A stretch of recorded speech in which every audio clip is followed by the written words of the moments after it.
স্বাগত ডিবিসি সংবাদে। আপনাদের সাথে আছি মৌসুমী শান্তা। এবার জানাবো খবর বিস্তারিত। 31শে ডিসেম্বর মঙ্গলবার বিকালে জুলাই বিপ্লবের ঘোষণাপত্র দেবে বৈষম্য বিরোধী ছাত্র আন্দোলন। শনিবার সংগঠনটির ভেরিফাইড ফেসবুক পেজে এ পোস্ট দিয়ে ঘোষণা দেওয়া হয়। শেখ হাসিনা স্বৈরাচার থেকে বের হয়ে দেশে কিভাবে জুলাই বিপ্লব হলো, 9 দফা থেকে 1 দফায় কেন আসতে হলো, ছাত্র জনতার আকাঙ্ক্ষার রূপ কেমন ছিল, এসব বিষয় নিয়েই জুলাই বিপ্লবের ঘোষণাপত্র পাঠ করবে বৈষম্য বিরোধী ছাত্র আন্দোলন। রোহিঙ্গাদের ফেরত নিতে মিয়ানমারকে আবারও চিঠি দেয়া হবে, এমনটা জানিয়ে পররাষ্ট্র উপদেষ্টা বলেছেন, বাংলাদেশে অস্থিরতা তৈরির চেষ্টা করলে মিয়ানমারকেও ছাড় দেওয়া হবে না। রাজধানী কৃষিবিদ ইনস্টিটিউটে ঐক্য, সংস্কার ও নির্বাচন নিয়ে জাতীয় সংলাপে এসব কথা বলেন তিনি। এদিকে আইন উপদেষ্টা জানান, জুলাই আগস্ট গণহত্যার বিচারের কাজ শেষ করা হবে আগামী বিজয় দিবসের আগেই। রাজধানীর খামারবাড়ির কৃষিবিদ ইনস্টিটিউশনে ঐক্য, সংস্কার, নির্বাচন নিয়ে দুদিনের জাতীয় সংলাপের শেষ অধিবেশন। এতে অংশ নেন অন্তর্বর্তী সরকারের উপদেষ্টা, বিভিন্ন রাজনৈতিক দলের নেতা, নাগরিক সমাজ ও বিভিন্ন শ্রেণী পেশার প্রতিনিধিরা। সরকারি দল, বিরোধী দল, অন্যান্য দল যারা আছে, তারা দেশের স্বার্থে, দেশের সিকিউরিটির স্বার্থে, দেশের পররাষ্ট্রনীতির স্বার্থে একটা ব্রডার কনসেনসাসের মাধ্যমে তারা কাজ করে। বাংলাদেশে সেটা আমরা করতে পারিনি। ঐক্যমত অন্তত ব্রডার ইস্যুতে আমরা করতে পারি কিনা, এটা আমাদের আলোচনা করা দরকার। এ সময় পররাষ্ট্র উপদেষ্টা জানান, মিয়ানমারে অস্থিরতা কাটলেই রোহিঙ্গা প্রত্যাবাসনে আবারও তাদেরকে চিঠি দেওয়া হবে। Border 2, drug and other crimes, এবং 3 হচ্ছে মিয়ানমারের ভবিষ্যৎ কি হবে। আপনারা যে 3টা ইস্যুর কথা বলছেন, প্রত্যেকতে রোহিঙ্গাদের স্বার্থ ওতপ্রোতভাবে জড়িত, এবং রোহিঙ্গা সমস্যার সমাধান না করে আপনি এই 3টা জিনিস সমাধান করতে পারবেন না। মিয়ানমার রাষ্ট্রের কোনো কর্তৃত্ব নাই। কাজেই আমি আশা করছি না যে আগামী 2 মাস 6 মাসের মধ্যে আমি কাউকে ফেরত পাঠাতে পারবো, কিন্তু শান্তি প্রতিষ্ঠিত হলে তাদেরকে অবশ্যই ফেরতের ব্যবস্থা করতে হবে, না হলে কিন্তু তোমাদের শান্তিও থাকবে না। সকালে আইন উপদেষ্টা আসিফ নজরুল বলেন, আগামী বিজয় দিবসের আগে জুলাই গণহত্যার বিচার সম্পন্ন করা হবে। জুলাই গণহত্যার যে বিচারটা যেটা আমরা শুরু করেছি, তাজুল কারেক্টলি বলেছে, এটা আমরা বদ্ধপরিকর এবং আমরা আশা করছি আমরা আগামী বিজয় দিবস গণহত্যাকারীদের শাস্তির রায় সেলিব্রেশনও করব এবং অন্যান্য সাকসেস উদযাপন করতে পারবো। এছাড়া অ্যাটর্নি জেনারেল বলেন, বিচার প্রক্রিয়া কোনোভাবেই প্রভাবিত হবে না, প্রতিশোধ নয়, বিচার করা হবে ন্যায় প্রতিষ্ঠায়। যে ফাটল ধরেছে সেই ফাটলটাই প্রথম চ্যালেঞ্জ। সাব্বির রোজ, ডিবিসি নিউজ, ঢাকা। চাঁদপুরের মেঘনায় জাহাজে 7 শ্রমিক হত্যার প্রতিবাদে নৌযান শ্রমিকদের ডাকা কর্মবিরতি প্রত্যাহার করা হয়েছে। দাবি পূরণের আশ্বাসে শনিবার রাতে ধর্মঘট প্রত্যাহার করা হয়। বাংলাদেশ জাহাজ শ্রমিক ফেডারেশন ও নৌযান শ্রমিক কর্মচারী ইউনিয়নের সাধারণ সম্পাদক সবুজ শিকদার এ তথ্য নিশ্চিত করেন। গত সোমবার চাঁদপুরের মেঘনা নদীতে কার্গো জাহাজে 7 জনকে খুন করা হয়। এর প্রতিবাদ ও নৌপথে নিরাপত্তা নিশ্চিত সহ 4 দফা দাবিতে কর্মবিরতির ডাক দেয় বাংলাদেশ নৌযান শ্রমিক ফেডারেশন। শুক্র ও শনিবার তাদের কর্মবিরতির কারণে স্থবিরতা নেমে আসে। বন্ধ থাকে সব নৌযানে পণ্য ওঠানামা। সরকার দাবি মেনে নেওয়ার আশ্বাস দিলে শনিবার রাতে ধর্মঘট প্রত্যাহার করে নেয় শ্রমিকরা। চট্টগ্রাম বন্দরের চেয়ে 5 গুণ বড় বে টার্মিনাল প্রকল্পের গতি ফিরছে। সরকার পতনের প্রায় 4.5 মাস থমকে ছিল এই প্রকল্পের কাজ। বন্দরটি নির্মাণ হলে আগামী 100 বছরের মধ্যে আর নতুন করে বন্দর বাড়ানোর চিন্তা করতে হবে না বলে জানাচ্ছে সংশ্লিষ্টরা। চট্টগ্রাম বন্দরের সক্ষমতা বৃদ্ধি ও সম্প্রসারণের লক্ষ্যে নেওয়া বে টার্মিনাল প্রকল্প গতিহীন হয়ে পড়ে আওয়ামী লীগ সরকারের পতনের পর। সম্প্রতি নৌ পরিবহন মন্ত্রণালয়ের এক সভায় এই প্রকল্প চালিয়ে যাওয়ার সিদ্ধান্ত হয়। বন্দরের টার্মিনালগুলোতে 10 মিটারের বেশি ড্রাফটের জাহাজ প্রবেশ করতে পারত না। বেশি ড্রাফটের মাদার ভেসেল ভেড়ানো ও বন্দর সম্প্রসারণের বিষয়টি মাথায় রেখে 2014 সালে পতেঙ্গায় প্রায় 6.5 কিলোমিটার এলাকা জুড়ে বে টার্মিনাল প্রকল্পের কাজ হাতে নেওয়া হয়। প্রকল্পে বিনিয়োগ করতে আগ্রহ দেখাচ্ছে মধ্যপ্রাচ্যের অনেক দেশ। আমরা কয়েকটি মিডল ইস্টার্ন কান্ট্রি এই পোর্টে এবং অন্যান্য পোর্টে বে টার্মিনালে ইনভেস্ট করতে চাচ্ছে to the tune of $1.8 billion. World bank আমার সাথে মিটিং করেছে, তারা $680 মিলিয়ন নিয়ে বসে আছে। বললো যেদিন আপনি তৈরি ওই দিন আমরা সাইন করব আপনার বে টার্মিনালের জন্য। বে টার্মিনালে মোট 3টি টার্মিনাল তৈরির কথা রয়েছে। এর মধ্যে সরকারি বেসরকারি অংশীদারত্বের আওতায় বিদেশি 2টি প্রতিষ্ঠানের সঙ্গে 2টি টার্মিনাল নির্মাণের চুক্তি হয়েছে।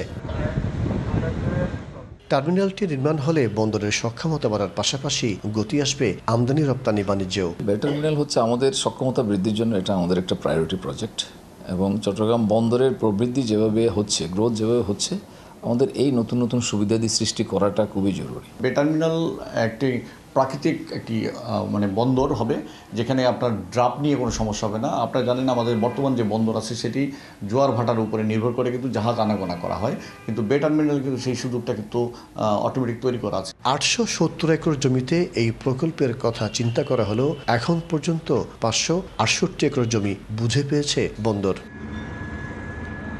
মাসুদুল হক, ডিবিসি নিউজ, চট্টগ্রাম। সিলেট ওসমানী আন্তর্জাতিক বিমানবন্দর দিয়ে ইউরোপ, আমেরিকা ও মধ্যপ্রাচ্যে পণ্য রপ্তানি করতে নির্মাণ করা হয়েছে অত্যাধুনিক কার্গো কমপ্লেক্স, কিন্তু যুক্তরাজ্য সহ ইউরোপের অনুমোদিত প্যাকেজিং ব্যবস্থা না থাকায় চালু করা যাচ্ছে না এর কার্যক্রম। ফলে শত কোটি টাকার রপ্তানি থেকে বঞ্চিত হচ্ছে এই বিমানবন্দর। তবে কর্তৃপক্ষ বলছে, কার্গো টার্মিনাল পুরোদমে চালু করতে প্রাসঙ্গিক সকল বিষয় যাচাই বাছাই করে দ্রুততম সময়ে পদক্ষেপ নেওয়া হবে। সিলেট অঞ্চলের সাতকরা, পান, হিমায়িত মাছ, সুগন্ধি চাল, বেতের আসবাবপত্র, নকশি কাঁথা এবং কুটির শিল্পের বিশাল বাজার রয়েছে ইউরোপ, আমেরিকা ও মধ্যপ্রাচ্যে। এসব পণ্য রপ্তানির জন্য সিলেট অঞ্চলের ব্যবসায়ীদের নির্ভর করতে হচ্ছে ঢাকার শাহজালাল আন্তর্জাতিক বিমানবন্দরের ওপর। তবে 2 বছর আগে ওসমানী আন্তর্জাতিক বিমানবন্দরে 26 কোটি টাকা ব্যয়ে নির্মাণ করা হয়েছে প্রায় 100 টন পণ্য ধারণ ক্ষমতার অত্যাধুনিক কার্গো কমপ্লেক্স। কিন্তু এখানে গড়ে ওঠেনি আন্তর্জাতিক মানের প্যাকেজিং ব্যবস্থা। অতি সত্বর সরকার যদি এই রপ্তানি ব্যবস্থাকে চালু করতে হয়, তাহলে প্যাকেজিং সিস্টেম, ল্যাব এবং অন্যান্য যে সহযোগী ব্যবস্থাগুলা এগুলা তাড়াতাড়ি করা প্রয়োজন। সংশ্লিষ্টরা জানান, ইউরোপ, আমেরিকা ও মধ্যপ্রাচ্যে পণ্য পাঠাতে এসব দেশের অনুমোদিত ওয়্যারহাউসের মাধ্যমে প্যাকেজিং করে কোয়ারেন্টাইন সার্টিফিকেট নিতে হয়। তাই ঢাকা থেকেই পণ্য রপ্তানি করতে হচ্ছে ব্যবসায়ীদের। পেরিশেবল আইটেমগুলো রপ্তানি করার জন্য যে অবকাঠামো দরকার, যে প্যাকেজিং হাউস দরকার, সেগুলো এখন পর্যন্ত হয় নাই। যেই সার্ভিসগুলো থাকার কথা, বিশেষ করে আমরা প্যাকেজিং হাউসের কথা শুনতেছি, এইটা হইলেই অনেক কিছু তাদের জন্য ইজি হয়ে যাবে। সংশ্লিষ্ট কর্মকর্তারা জানান, এটি চালুর পর পর্যাপ্ত পরিমাণ পণ্য রপ্তানি নিশ্চিত করা যাবে কিনা তাও যাচাই বাছাই করা হচ্ছে। আলোচনা হয়েছে এবং প্যাকিং হাউস কিভাবে নির্মাণ করা যায়, অথবা এই ধরনের যে প্রকল্প যেটি প্ল্যানিং কমিশনে এখন অপেক্ষমান আছে, আমরা সেখানে প্ল্যানিং কমিশনে কথা বলবো। অন্য কোনো প্রাইভেট সেক্টরের মাধ্যমেও যদি করা যায় বিকল্প হিসেবে, সেটিও আমরা উদ্যোগ নিব ইনশাআল্লাহ। যেখানে কথা বলতে হবে, যদি আপনাদের আগ্রহ থাকে, আমি কিন্তু I love to go every door step. আপনাদের আগ্রহটাকে আমরা বাস্তবায়ন করব, এইটুকু কথা দিয়ে যাচ্ছি। প্যাকেজিং চালু হলে সিলেট সহ নরসিংদী, ব্রাহ্মণবাড়িয়া ও হবিগঞ্জের রপ্তানিকারকরা বছরে অন্তত 250 কোটি টাকার পণ্য রপ্তানি করতে পারবে। Pratyush Talukdar, DBC news, Sylhet. রাজবাড়ীর লাশকাটা ঘরে চলছে রমরমা বাণিজ্য। মরদেহ পেতে গুনতে হয় 15,000 টাকা পর্যন্ত। পুলিশ সদস্য থেকে শুরু করে হাসপাতালের কর্মকর্তা কর্মচারীরা এ কাজে জড়িত বলে অভিযোগ স্বজনদের। এ বিষয়ে ব্যবস্থার আশ্বাস দিয়েছেন সিভিল সার্জন।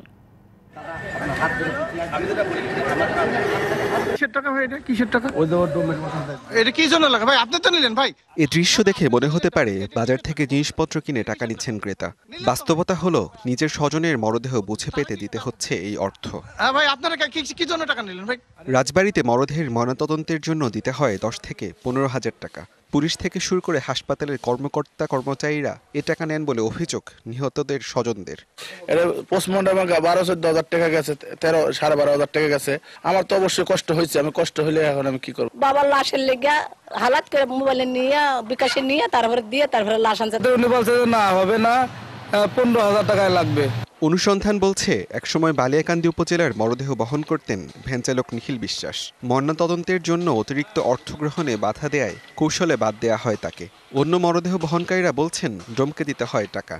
না, ওরা ওইভাবে কায়দা করে আমার সিগারেট সরাই দিচ্ছে। আমি থাকলে ওদের সমস্যা, আমি প্রতিবাদ করছি সমস্যা, এই জন্য অভিযোগ উঠেছে, এসব অনিয়ম আর বাণিজ্যের হোতা বালিয়াকান্দি উপজেলা স্বাস্থ্য কমপ্লেক্সের 4র্থ শ্রেণীর কর্মচারী বিপ্লব বিশ্বাস। যদিও তার দাবি, কিছুই জানেন না তিনি। আমি তো লাশ কাটি না। পুলিশ তো বলতে পারবো না, লাশ কাটার ডিউটি তো আমার না। যে আমি লাশ কাটার চাকরি, আপনি বারবার করে বলতেছেন আমি লাশ কাটি, আমি লাশ কাটি। লাশ কাটি না, অভিযোগ তো আপনার বিরুদ্ধে। সিএস স্যারের সাথে আপনি কথা কি বললেন? বলতেছে যে আসলে আপনি কোন পুলিশ বলছে আপনাকে? একাধিক পুলিশ কর্মকর্তার সাথে যোগাযোগ করা হলেও এ নিয়ে কথা বলতে রাজি হননি তারা। তবে সিভিল সার্জন জানিয়েছেন ময়নাতদন্তের জন্য অতিরিক্ত টাকা নেওয়ার সুযোগ নেই। সুনির্দিষ্ট অভিযোগ পেলে নেওয়া হবে ব্যবস্থা। পোস্টমর্টমে আসলে কোনো রকম খরচ নেই। যদি এরকম সুনির্দিষ্ট কোনো অভিযোগ থাকে, যে অভিযোগ আসে, সেক্ষেত্রে আমরা অবশ্যই তদন্ত করে প্রয়োজনীয় ব্যবস্থা গ্রহণ করব। গত বছর 174টি মরদেহ ময়নাতদন্ত করা হয়েছে রাজবাড়ীর মর্গে। DBC news desk. নওগাঁয় ভরা আমন মৌসুমেও বাড়ছে চালের দাম। সপ্তাহের ব্যবধানে কেজি প্রতি বেড়েছে 3 থেকে 10 টাকা পর্যন্ত। খুচরা বিক্রেতারা বলছেন মোকাম থেকে বেশি দামে কিনতে হচ্ছে তাদেরকে। আর ব্যবসায়ী ও চালকল মালিকদের ভাষ্য, বাজারে ধানের সংকট ও মূল্য বৃদ্ধির প্রভাব পড়েছে চালের বাজারে। তাই বাজার নিয়ন্ত্রণে দ্রুত সরকারি পর্যায়ে আমদানির পরামর্শ ব্যবসায়ীদের। উত্তরের জেলা নওগাঁয় আমনের ভরা মৌসুমেও বাড়ছে চালের দাম। সপ্তাহের ব্যবধানে নওগাঁর পাইকারি বাজারে 50 কেজি প্রতি বস্তায় সরু চালে বেড়েছে 300 থেকে 400 টাকা, বস্তা প্রতি মোটা চালে বেড়েছে 150 থেকে 200 টাকা, আর খুচরা বাজারে কেজিতে বেড়েছে 3 থেকে 10 টাকা। খুচরা বাজারে প্রতি কেজি কাটারি চাল 65 টাকা থেকে বেড়ে বিক্রি হচ্ছে 72 থেকে 75 টাকায়। 68 টাকার জিরা শাইল বিক্রি হচ্ছে 72 থেকে 74 টাকায়। চালের এমন দাম বাড়ায় বিপাকে পড়েছেন নিম্ন আয়ের মানুষ। এভাবে যদি চালের দাম বৃদ্ধি হয়, তাহলে আমরা এই সরল সাদা মানুষ কিভাবে আমরা চলবো? এই সময় চালের বাজার খুব মজা, কিন্তু চালের বাজারটা বাড়তি। সবচেয়ে বাড়তি হলো আপনার কাটারি, সাম্বা কাটারি। মিল মালিকরা বলছেন, এবছর আমনের উৎপাদন কম হওয়ায় মৌসুমের শুরু থেকে বাজারে ধানের সরবরাহ কম। চাল আমদানিতেও নানা প্রতিকূলতার মুখে ব্যবসায়ীরা, আর এর প্রভাব পড়ছে চালের বাজারে। তাই সরকারি পর্যায়ে আমদানির পরামর্শ দিচ্ছেন তারা। আমরা যেটা মিলায়েরা মনে করছি যে আসলে পরিমাণ মতো চাল কিন্তু আমদানি হয়নি। ব্যবসায়ী দিক দিয়ে যদি আমদানিটা সঠিক না হয়, তাহলে আমরা সরকার টু সরকারি আমদানি কিন্তু একটা আনতে হবে। ঘাটতি পূরণের জন্য আমদানি করে ঘাটতি মেটানোর জন্য আমরা সরকারকে ইতিমধ্যে পরামর্শ দিয়েছি। শুধু ইন্ডিয়ার প্রতি মুখোমুখি না থেকে অন্যান্য দেশ থেকে আমদানির ব্যবস্থা করতে হবে।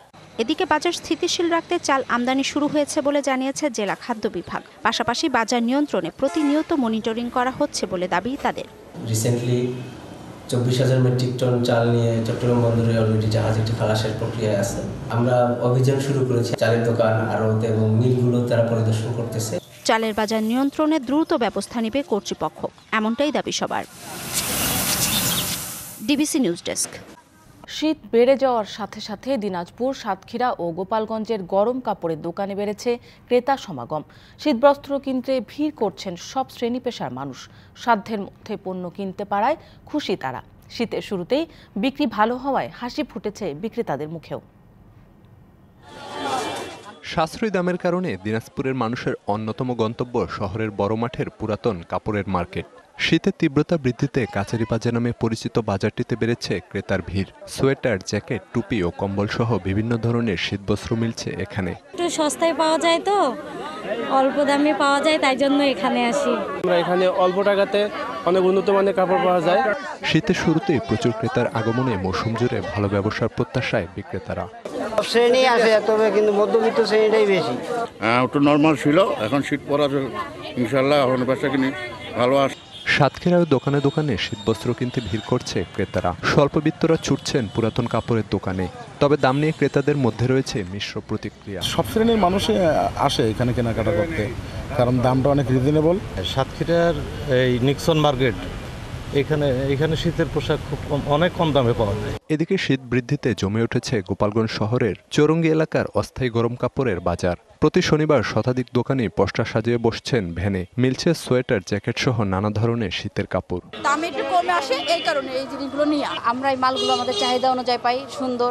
আর যেটা মার্কেটে যেই প্রাইসটা, তার থেকে এই প্রাইসটা অনেক কম। আমরা অনেক চিপ রেটে, একদম চিপ রেটে দেই বিদায় আমাদের কাছ থেকে মানুষ কেনে। সামনের দিনগুলোতে শীতের পোশাক বিক্রি আরও বাড়বে বলে আশা ব্যবসায়ীদের। Khalid Hasan, DBC news desk. ঐতিহ্য টিকিয়ে রাখতে টাঙ্গাইল ও গাইবান্ধায় অনুষ্ঠিত হলো ঘোড়দৌড় প্রতিযোগিতা। আয়োজন দেখতে ভিড় জমান নানা বয়সী মানুষ। ঘোড়ার দৌড়ের ধারাবাহিকতা চান তারা। টাঙ্গাইলের ঘাটাইলের বাসতুল এলাকায় অনুষ্ঠিত হয়ে গেল গ্রাম বাংলার ঐতিহ্যবাহী ঘোড়দৌড় প্রতিযোগিতা। প্রতিযোগিতা দেখতে দূর দূরান্ত থেকে ভিড় জমান নানা বয়সী মানুষ, কেউ প্রথম, কেউ বহু বছর পর এমন আয়োজন দেখে মুগ্ধ। আমি 20 বছর পরে দেখলাম, খুবই ভালো লাগলো। ছোট থেকে এখন পর্যন্ত ঘোড়াদৌড় দেখিনি, আজকে প্রথম দেখলাম। আমরা চাই যে প্রতি বছর এরকম আয়োজন হোক।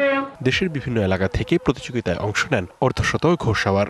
এত দর্শকদের মাঝে খেলা দেখাতে পেরে খুশি তারা। ময়মনসিংহ থেকে আসছি, দপটে ফার্স্ট হয়েছি এবং অনেক সুষ্ঠু এবং সুন্দর একটা ঘোড়দৌড় আমরা উপভোগ করেছি। আনন্দময় এমন আয়োজনের ধারাবাহিকতার কথা জানালেন আয়োজকরা। ঘোড়দৌড় খেলা, হাডুডু খেলা এগুলা যদি প্রচলিত হয় তাহলে আমাদের এই সমাজ থেকে মাদক মুক্ত হবে, সন্ত্রাস মুক্ত হবে, সমাজ আবার নতুন করে গড়ে উঠবে। এদিকে গাইবান্ধা সাদুল্লাপুরেও হয়েছে ঘোড়দৌড় প্রতিযোগিতা। প্রতিযোগিতা শুরুর পরেই দর্শকরা ঘোড়সওয়ারদের করতালির মাধ্যমে উৎসাহ দিতে থাকেন। নির্মল এই বিনোদনে যোগ দিতে পার্শ্ববর্তী জেলা থেকেও আসেন অনেকে। আমাদের ঘোড়া খেলা খুব সুন্দর লাগলো। আমরা জীবনের প্রথম আজকে খেলা দেখলাম। যে কোনো কোথাও খেলা হলে পরে আমরা সেখানে অংশগ্রহণ করি, খেলাটাই আমাদের ব্যবসা। এখন থেকে জাতীয় দিবসগুলোতে আরো বড় পরিসরে ঘোড়দৌড়ের আয়োজন করার কথা বলছে স্থানীয় জনপ্রতিনিধি। আমরা আগামী দিনও এটা ব্যাপক আকৃতিতে আমরা করার চেষ্টা করব। খেলাকে প্রসারিত করার চিন্তা চেতনা আমার জামালপুর ইউনিয়ন পরিষদ নিচ্ছে এবং সার্বিক সহযোগিতা যুব সমাজ করছে। গ্রাম বাংলার ঐতিহ্য রক্ষায় এমন আয়োজনের ধারাবাহিকতা ধরে রাখার দাবি এলাকাবাসীর। Likhonkanti Bhowmik, DBC news desk. Traffic ব্যবস্থাপনা থেকে শুরু করে আবাসন, জ্বালানি সুরক্ষা, বর্জ্য ব্যবস্থাপনা থেকে দূষণ নিয়ন্ত্রণ সব উপাদান ডিজিটালাইজেশনের আওতায় নিয়ে এসেছে চীনের হুয়াওয়ে কোম্পানি। বাংলাদেশের মতো দেশেও স্বল্প খরচে প্রযুক্তির সাহায্য নিয়ে এ কাজগুলো করা সম্ভব। বেইজিং থেকে ফিরে আরও জানাচ্ছেন ইশরাত জাহান উর্মি। দীর্ঘ যানজট, যত্রতত্র খোঁড়াখুড়ি, শহর জুড়ে আবর্জনা, ধুলার শব্দ দূষণের কিছুই নজরে পড়ল না চীনের রাজধানী বেইজিংয়ে। নাগরিক জীবনের এসব সমস্যার সমাধান মিলেছে প্রযুক্তি ব্যবহার করে। মাত্র 20,000 ইউয়ান পুঁজি নিয়ে 1987 সালে প্রযুক্তি ব্যবসা শুরু করে হুয়াওয়ে। আর গেল বছর কেবল গবেষণা আর প্রযুক্তির উন্নয়নেই হুয়াওয়ে ব্যয় করেছে প্রায় 165 বিলিয়ন ইউয়ান। শুরুতে টেলিকম প্রযুক্তি নিয়ে কাজ করলেও পরে ট্রাফিক ব্যবস্থাপনা, নাগরিক নিরাপত্তা, পরিবেশ দূষণ ও বর্জ্য ব্যবস্থাপনা আধুনিকায়নে প্রযুক্তি নির্ভর সমাধান নিয়ে আসে হুয়াওয়ে, যা বদলে দিয়েছে পুরো দেশের চিত্র। বেইজিংয়ে সাংবাদিক প্রতিনিধি দলের কাছে উন্নত নাগরিক ব্যবস্থা গড়ে তুলতে হুয়াওয়ে নানা আবিষ্কার তুলে ধরে প্রতিষ্ঠানটি। To make the fast and rapid registration, so we can see in a lot of different scenarios. Bangladesh সহ বিশ্বব্যাপী 170 দেশ ও অঞ্চলে টেলিকম ও নানা প্রযুক্তি সেবা দেয় হুয়াওয়ে। যানজট, নাগরিক নিরাপত্তা সহ নানা সামাজিক সমস্যা সমাধানে প্রতিষ্ঠানটির প্রযুক্তি জ্ঞান ও কারিগরি সহায়তা নিলে বাংলাদেশেও গড়ে তোলা সম্ভব বেইজিংয়ের মতোই পরিকল্পিত ও পরিচ্ছন্ন শহর। শিক্ষা থেকে শুরু করে স্বাস্থ্য, পরিবেশ থেকে শুরু করে টেলিকমিউনিকেশন, হুয়াওয়ে চীনের সবচেয়ে বড় কোম্পানি চেষ্টা করছে সব কিছুতেই ডিজিটাইজেশন করার। আর সেই চেষ্টা তারা ছড়িয়ে দিতে চাচ্ছে সারা বিশ্বে। ইশরাত জাহান উর্মি, ডিবিসি নিউজ, বেইজিং। রাজনৈতিক উত্তেজনা, যুদ্ধ বিগ্রহের বছর 2024 ছিল নির্বাচনেরও বছর। দেশে দেশে ছড়িয়েছে যুদ্ধের বিষ বাষ্প, সংঘাতে মৃত্যুর মিছিলে বেড়েছে লাশের সারি, ঐতিহাসিক উত্থান পতন, রাজনৈতিক সামাজিক কাঠামোর ভাঙা গড়া আর স্বৈরাচারী শক্তির ক্ষমতার ভিত নাড়িয়ে দেওয়ার গণ অভ্যুত্থান ছিল বিদায়ী বছরের উল্লেখযোগ্য ঘটনা। 2024 সালের প্রথম দিন ভূমিকম্পে কেঁপে ওঠে পূর্ব এশিয়ার দেশ জাপান। কয়েকশো মানুষের মৃত্যু আর বিপুল ধ্বংসযজ্ঞ নতুন বছরকে বিষাদময় করে তোলে উদীয়মান সূর্যের দেশ জাপানে। জানুয়ারিতে তাইওয়ানের নির্বাচনে স্বাধীনতাপন্থী প্রেসিডেন্ট প্রার্থী উইলিয়াম লাইয়ের জয় হয়। উইলিয়াম লাইকে বিচ্ছিন্নতাবাদী বিবেচনা করা বেইজিং পরে অস্বস্তিতে। বছর জুড়েই তাইওয়ানকে ঘিরে সামরিক মহড়া অব্যাহত রাখে চীন। ভারতের প্রধানমন্ত্রী নরেন্দ্র মোদীর লাক্ষাদ্বীপ সফর নিয়ে মালদ্বীপের 3 উপমন্ত্রীর বিরূপ মন্তব্য উস্কে দেয় মালদ্বীপ ভারত দ্বন্দ্ব। বৈরিতার এক পর্যায়ে দ্বীপ রাষ্ট্রটি থেকে সব সেনা প্রত্যাহার করে নেয় ভারত। পরে অবশ্য দেশটির সাথে সম্পর্ক স্বাভাবিক করার প্রচেষ্টায় ভারত সফরও করেন প্রেসিডেন্ট মুইৎজু।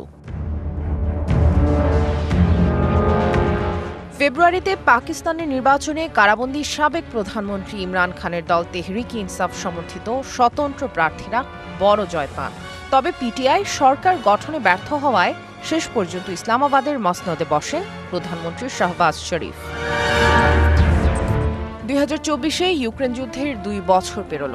বছরের মাঝামাঝি সময়ে রাশিয়ার কুর্স্ক অঞ্চলে অনুপ্রবেশ করে বড় এলাকা দখল করে নেয় কিয়েভ বাহিনী। প্রথমবারের মতো যুক্তরাষ্ট্রের তৈরি দূরপাল্লার মিসাইল সিস্টেম দিয়ে রাশিয়ার ভূখণ্ডে হামলা চালায় ইউক্রেন। এতে রাশিয়ার সাথে যুক্তরাষ্ট্রের সরাসরি সংঘাতে জড়ানোর প্রবল আশঙ্কা দেখা দেয়।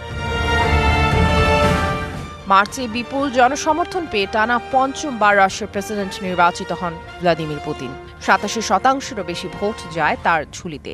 ক্ষমতার মেয়াদ শেষ করতে পারলে জোসেফ স্টালিনকে হটিয়ে রাশিয়ার ইতিহাসের সবচেয়ে বেশি সময় ধরে প্রেসিডেন্ট থাকার নজির গড়বেন পুতিন।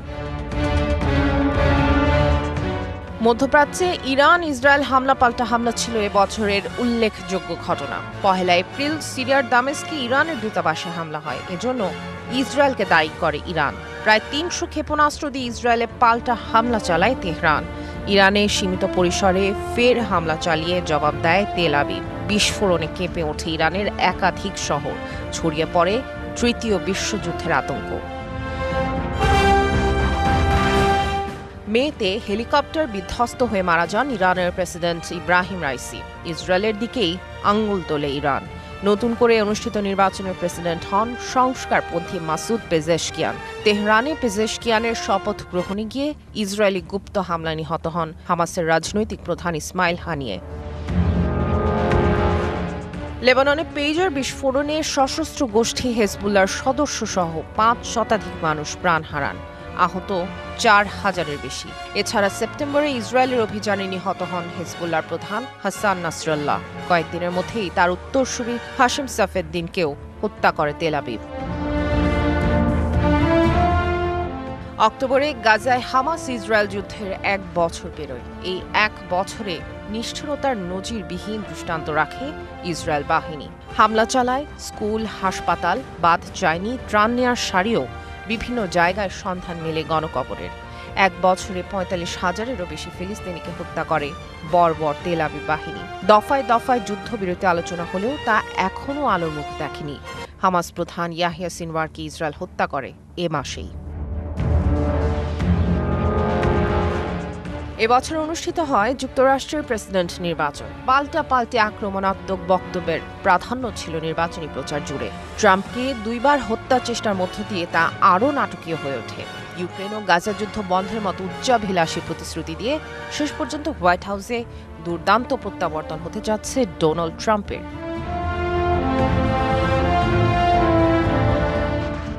বছর শেষে সিরিয়ার টানা 2 যুগের স্বৈরশাসক বাশার আল আসাদের অভিনব পতন দেখে বিশ্ববাসী। হায়াত তাহরির আল শামের নেতৃত্বে দামেস্কের দখল নেয় বিদ্রোহীরা। দেশ ছেড়ে রাশিয়ায় পালিয়ে যান বাশার আল আসাদ। প্রধানমন্ত্রী মোহাম্মদ আল বশিরের নেতৃত্বাধীন অন্তর্বর্তী সরকার স্থিতিশীলতা ফিরিয়ে আনার চেষ্টা করছে 1 যুগ ধরে গৃহযুদ্ধে জর্জরিত দেশটিতে। সামিয়া জান্নাহ, বিবিসি নিউজ ডেস্ক। দক্ষিণ কোরিয়ার মুয়ান আন্তর্জাতিক বিমানবন্দরে একটি বিমান বিধ্বস্ত হয়ে অন্তত 28 জন নিহত হয়েছে। স্থানীয় সময় রবিবার অবতরণের সময় বিমানটি রানওয়ে থেকে ছিটকে পড়লে এই দুর্ঘটনা ঘটে। থাইল্যান্ড থেকে আসা জেজু এয়ারের বিমানটিতে 175 জন যাত্রী ও 6 জন ক্রু ছিল। এই ঘটনায় এখন পর্যন্ত 2 জনকে জীবিত উদ্ধার করা হয়েছে। উদ্ধার কাজ চলছে বলে জানিয়েছে কর্তৃপক্ষ। সর্বাত্মক উদ্ধার কাজ চালানোর নির্দেশ দিয়েছেন দেশটির ভারপ্রাপ্ত প্রধানমন্ত্রী চুই সুং মুক। ডিবিসি সংবাদে ছিল এখনকার মতো। ডিবিসি নিউজের সংবাদগুলো পড়তে ভিজিট করুন dbcnews.tv আর ভিজিট করুন ডিবিসির ফেসবুক পেজ এবং ইউটিউব চ্যানেল। ডিবিসির সঙ্গে থাকুন 24 ঘন্টা।